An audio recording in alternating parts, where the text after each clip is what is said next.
उनको proper representation देना, ये सामाजिक न्याय के एजेंडे को आगे बढ़ाना ये था। और दूसरा, समाज को किस तरह से बांट के और अपना राजनीतिक उल्लू सीधा कर लेना, ये बहुत स्पष्ट रूप से था। और खूब कोशिश की कमेटी बन के और इसमें पूरे मामले की कार्रवाई। गुड़िया जी, जो सोशल मीडिया पे वीडियो वायरल हो रहे हैं, इसमें यही साफ साफ दिखाई पड़ रहा है कि पुलिस ही पत्थर चला रही है। इसके बारे में क्या कहना? अब वो मैंने तो नहीं देखे, जिसने देखा हो वो बता सकता है।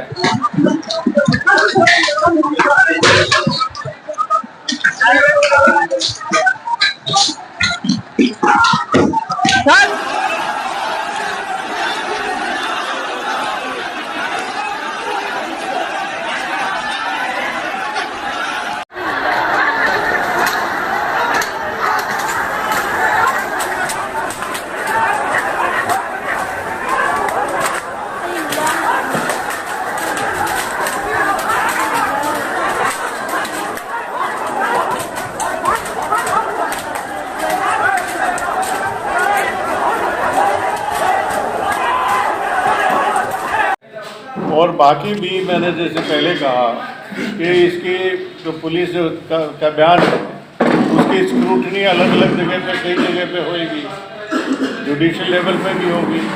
जो भी है वो अपनी बात तो हर स्तर पर रखने के लिए स्वतंत्र है, तो वो अपनी बात रखेंगे और न्याय होगा। गुड़िया जी, एक मेरा सवाल है, तथा ये है कि कानून सदन बनाते हैं और उसको इन्फोर्स एग्जीक्यूटिव करते हैं और उसके साथ साथ जुडिशरी भी उसकी पाबंद होती है। 1991 में एक कानून बनाया गया जब बाबरी मस्जिद मूवमेंट चल रहा था और वो एक्ट पास किया गया। तो मेरा सवाल ये है कि क्या आज की अदालतें उस एक्ट को रिपील कर चुकी हैं, जिसकी इसके कहीं न सुप्रीम कोर्ट में हुआ न कुछ हुआ। तो ये जो सवालात खड़े हो रहे हैं, ये इसका क्या मतलब है कि हमारे मुल्क की अदालतें अपना ही बनाए पार्लियामेंट के कानून को नहीं मान रही? ये क्यों एंटरटेन किया जाता है? ये झगड़े की जड़ पैदा क्यों की जाती है? हमारा ये सवाल। देखिए, मैंने भी ये कहा कि ये जानबूझ के सरकार की तरफ से, सरकार में बैठे लोगों की तरफ से ये खड़ा किया जाते हैं, मुद्दे खड़े किए जाते हैं। वरना बहुत सोच समझ के वो कानून पास किया गया, बहुत सोच समझ के किया गया। उस पर अगर पूरा इतिहास थोड़ा सा बैकग्राउंड में जाके देखेंगे तो ये इश्यूज ऐसे नहीं है कि अदालत में रेज नहीं किया गया, अदालत में रेज किया गया, लेकिन इसको नज़रअंदाज करते हुए इसको आगे बढ़ाएं। अदालतें नहीं मान रही, विज्ञानवापी मस्जिद में मैं तो ये कह रहा हूँ कि हर जगह न्याय मिलेगा, हर जगह न्याय नहीं है। कुछ जगह अभी भी हैं लोग, लेकिन सब जगह नहीं है और ऐसे एक तरफा कार्रवाई कर रहे हैं। तो ये पार्टीज जो हैं ये क्या कर रही हैं, इसको कैसे रोका जाए? ये जो इस वक्त चल रहा है, सदन भी स्टार्ट हो रहा है, आपका इंडिया अलायंस भी है। और इंडिया अलायंस अभी जो पहले चरण में लोकसभा का चुनाव हुआ, कुछ पार्टियां जो साथ में पहले थी के बाद में नहीं रही, और अब लोग इसका महाराष्ट्र और झारखंड का वो भी चुनाव हुआ। हाल में जो है सर, जिस तरीके से जो है सर कि ये पूरा बवाल हुआ सर्वे के दौरान, जो है सर अब जो है क्या कार्रवाई जो है सर की जा रही है? देखिए, आज संभल में ये नीचे कर लो थोड़ा। आज संभल में सुबह 7 बजे से लेकर 11 बजे तक जामा मस्जिद स्ट्रक्चर उसका सर्वे होना था कोर्ट के आदेश पर। कोर्ट ने आदेश पर जो सर्वे यहाँ आई भी थी एडवोकेट कमिश्नर के साथ, और उनके साथ पर्याप्त सुरक्षा बल भी था, जिलाधिकारी और पुलिस अधीक्षक भी साथ ही गए थे। और उन सब लोगों के साथ सर्वे करने जब टीम पहुंची, शुरुआत में सब कुछ ठीक था, लगभग 2 घंटे ठीक ठाक सर्वे हुआ, कोई दिक्कत नहीं थी। उसके बाद वहां पे उसी दौरान क्राउड इकट्ठी हो गई। शुरुआत में वो लोग कुछ नारे वारे लगाने लगे, उसके बाद थोड़ी देर बाद वहां पे पथराव शुरू हो गया। पुलिस ने उन लोगों को दूर किया हालांकि वो मस्जिद परिसर तक नहीं जाने पाए थे, पुलिस ने उनको दूर किया। और उसके बाद जब सर्वे कंप्लीट हुआ 11 बजे के थोड़ा सा बाद, जब टीम निकली सर्वे करने के बाद, तो उसके बाद उन्होंने खूब पथराव करना शुरू कर दिया। 2-3 तरफ से ग्रुप थे, एक जो सामने से था, एक दाएं तरफ से, एक बाईं तरफ से, वो लगातार पथराव कर रहे थे। पुलिस ने उसके लिए बल प्रयोग किया ताकि सुरक्षित रूप से टीम को निकाला जा सके, जो सर्वे की टीम है। और आंसू गैस के गोले भी छोड़े, जो प्लास्टिक बुलेट है उसका भी इस्तेमाल किया। इस बीच में उन लोगों ने दूसरी जगह पे उनका जो ग्रुप था उसने गाड़ियां जलाना शुरू कर दिया।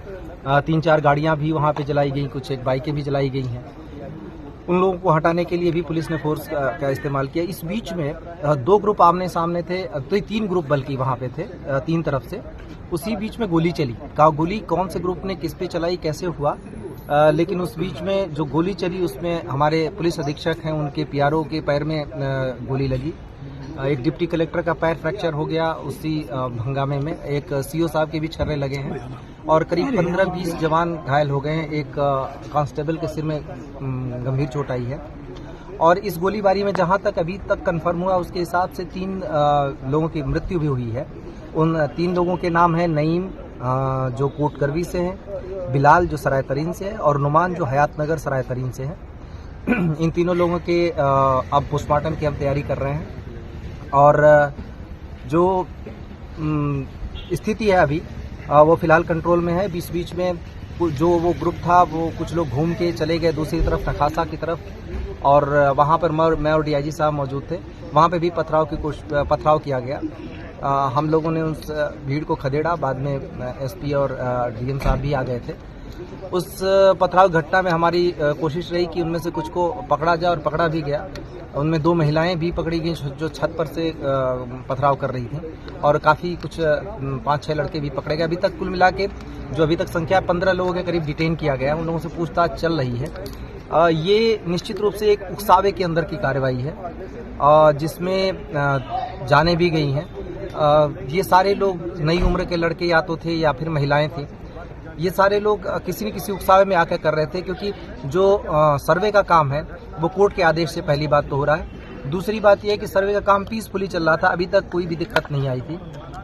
तीसरी चीज है कि सर्वे में कोई ऐसी चीज नहीं की जा रही है जिससे मस्जिद के स्ट्रक्चर को छेड़छाड़ उसके साथ छेड़छाड़ की जाए, बल्कि आज जो पथराव हुआ उसमें मस्जिद के ऊपर पत्थर जरूर चलाए गए, क्योंकि वहाँ पे टीमें थी तो मस्जिद पे भी पत्थर चलाए गए। मुझे नहीं पता मस्जिद को नुकसान हुआ या नहीं, लेकिन खूब जम के मस्जिद पर भी पथराव हुए, जो एक तरीके से देखें तो ये उनके धर्म के हिसाब से भी गलत है। सभी को समझाने का प्रयास किया जा रहा है। सभी जनप्रतिनिधियों से भी हम लोग बातचीत में हैं और बाकी लोगों से भी बातचीत कर रहे हैं। अभी तक स्थिति नियंत्रण में है, पूरी तरह शांत है, और आगे स्थिति नियंत्रण में ही रहे, कोई दिक्कत न हो, इसके लिए अभी हम सभी ने रणनीति बनाई है। फोर्स पूरी तरह बाहर से भी बुला ली गई है, सभी जगह फोर्स मौजूद है, और हम किसी भी तरीके की घटना इस तरीके की अगर कोई करता है या उकसावे की जो कार्रवाई कर रहा है उसकी भी पहचान कर रहे हैं, और उसको भी हम जल्दी ही कानून के दायरे में। सर, जामा मस्जिद के अलावा सर दूसरे इलाकों में भी जो सर पथराव हुआ है सर? हाँ, मैंने अभी आपको बताया कि जो एक एरिया था नखासा, जहाँ पे मैं और डीआईजी साहब दोनों मौजूद थे, वहाँ पे भी हुआ, वहाँ पे खदेड़ दिया गया। वहाँ पे ऐसी कोई चीज़ तो नहीं आई कि कोई इंजरी ऐसी चीज़ हुई हमारे जवानों को ही जो पत्थर से लगा, लेकिन हमने कुछ लोगों को अरेस्ट किया। उसमें 2 महिलाएं भी थी जो छत पर से पत्थर चला रही थी, उनको भी अरेस्ट किया है, और हम उस पर आगे की कार्रवाई कर रहे हैं। जो इसमें जितने भी चीज़ें हैं सबकी एनालिसिस हो रही है, उस पर हम आगे की कार्रवाई करेंगे। लोगों से अपील लगातार की जा रही है, पुलिस अधीक्षक ने भी अपील की, जिलाधिकारी ने भी अपील की, हम दोनों, मेरे और डीआईजी साहब के द्वारा भी लगातार अपील की गई है कि किसी के बहकावे में आके इस तरीके की हरकतें न करें। इससे जीवन को खतरा तो है ही है, शहर के अमन को भी खतरा है, और सबसे बड़ी बात है कि इसमें से कई लोगों का भविष्य बर्बाद हो जाएगा। तो बेहतर हो कि कोर्ट की कार्रवाई कोर्ट के जरिए ही रहे। कोर्ट में अपनी बात सबको रखने का अधिकार है और मौका भी है, और कोर्ट में अपनी बात रखें, इस तरीके की हरकतों से दूर रहें। सर, जिन 3 लोगों की मौत हुई है उनमें से जो नईम का परिवार है वो ये आरोप लगा रहा है कि पुलिस की गोली लगने से उनके लड़के की मौत हुई है। देखिए, इसमें पहली बात तो ये कि वो इस बात को जितने सारे लोग हैं वो सबकी पुलिस के पास भी वीडियोग्राफी मौजूद है सर। जितने सारे लोग वहाँ आए हैं उसमें पथराव करने आए थे। इसके बाद पहली बात जो ये अगर इस बात को अगर मानते हैं कि उनका बेटा पथराव करने गया था या कोई भी व्यक्ति वहाँ पथराव करने गया था, उसमें क्या अनटुवर्ड्स इंसिडेंट होते हैं, ये पहली बात को जिम्मेदारी उनको लेनी चाहिए। क्या वजह थी जिसके लिए पथराव करने की आवश्यकता थी, कौन सी आपदा आन पड़ी थी, किसको किसने क्या किया या पुलिस प्रशासन ने क्या किया, पहले तो उनको ये देखने की जरूरत है। पथराव करने गए क्यों, एक। दूसरी बात यह है कि किसी ने कोई चीज नहीं देखा, साक्ष्य होंगे तो हमारे पास आएंगे, उन साक्ष्यों के आधार पर हम कार्रवाई करेंगे। मैंने जैसा आपको बताया कि 2 पक्ष 3 पक्ष आमने सामने थे, उन्होंने एक दूसरे के ऊपर क्या किया, उसमें फायरिंग हुई। अगर फायरिंग में कोई भी चीज ऐसी होती है कि पुलिस अपने पैर में गोली नहीं मार लेगी, ये सोचने की बात है। हमारे यहाँ हाथ में आप देखें कि पुलिस के टीयर गैस और जो प्लास्टिक के बुलेट है जो भगाने के लिए अनुमन्य है, उसी के तहत कार्रवाई की जा रही थी। और मीडिया का भी पूरी रिकॉर्डिंग है, तो उसमें कोई किस आरोप लगाने से पहले ये सोचे कि और पूछना चाहिए सबको सवाल कि उनके बच्चे, उनके परिवार वाले उस जगह पे पथराव करने क्यों जा रहे हैं, क्या वजह आ गई, क्या हो रहा है ऐसा जिसकी वजह से उन्हें पथराव करना चाहिए। तो सबसे पहले तो सवाल सोचने की ये है, कोई भी इस तरीके का इल्जाम लगाने से पहले खुद को देखे कि कोई ऐसे ही धर्म का काम करने नहीं जा रहा था, कोई पुण्य का काम करने नहीं जा रहा था, किसी के मदद करने नहीं जा रहा था, पढ़ाई करने नहीं जा रहा था, नौकरी करने नहीं जा रहा था। पूरे शहर को इन लोगों ने आग में झोंक दिया, झोंकने की कोशिश की। हाँ, हमारे सारे जो जवान हैं अपनी जान की परवाह किए बिना उसको झेल रहे हैं, देख रहे हैं। अगर ऐसा ही होता कि पुलिस को गोली मारनी